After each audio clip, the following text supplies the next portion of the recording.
Politique 2012 avec Christophe Jacubizine et on va évoquer cette avalanche de réactions après le passage de François Hollande sur BFM TV et sur RMC hier matin. Le moins que l'on puisse dire, Christophe, c'est que le candidat socialiste a voulu reprendre sa campagne en main, notamment vis-à-vis de ses alliés. Oui, et il a presque réussi à se fâcher avec tout le monde. Écolo comme communiste, la gauche plurielle à la Jospin, c'est fini, a voulu signifier François Hollande hier.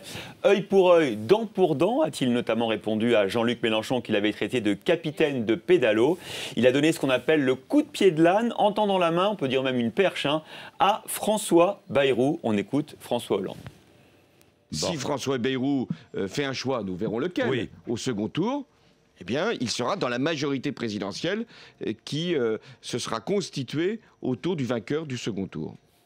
Et comme en politique, vous le savez Christophe, rien n'est jamais innocent. Le message a été reçu 5 sur 5 à la gauche de François Hollande. Le front de gauche est aussitôt tombé dans le panneau.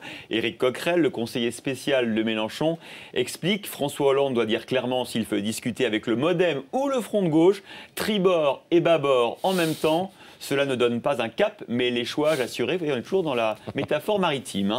Même réaction au MoDem, évidemment. À une semaine de la déclaration officielle de candidature de François Bayrou, cet appel du pied embarrasse le candidat centriste, car il se retrouve enfermé dans le choix de l'entre-deux tours, avant même d'avoir participé au premier. Demain, je pense que quand Jean-Jacques Bourdin le recevra à 8h30 sur BFM TV, il sera bien embêté de répondre à l'appel du pied de l'âne de François Hollande. Bon, nous verrons ça. François Hollande qui a aussi pris ses distances avec les Verts.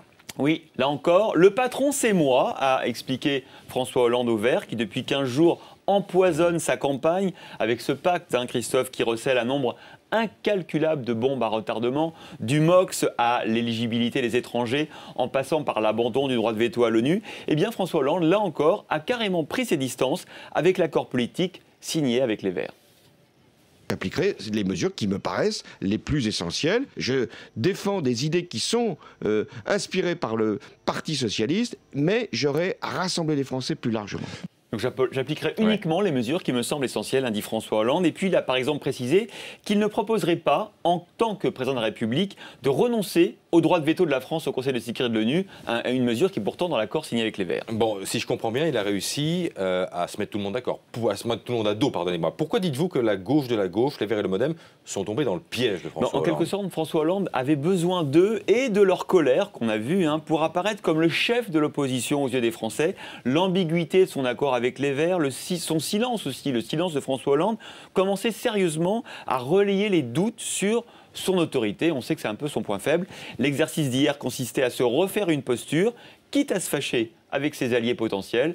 C'est un pari un peu risqué. C'était Christophe Jacubizine.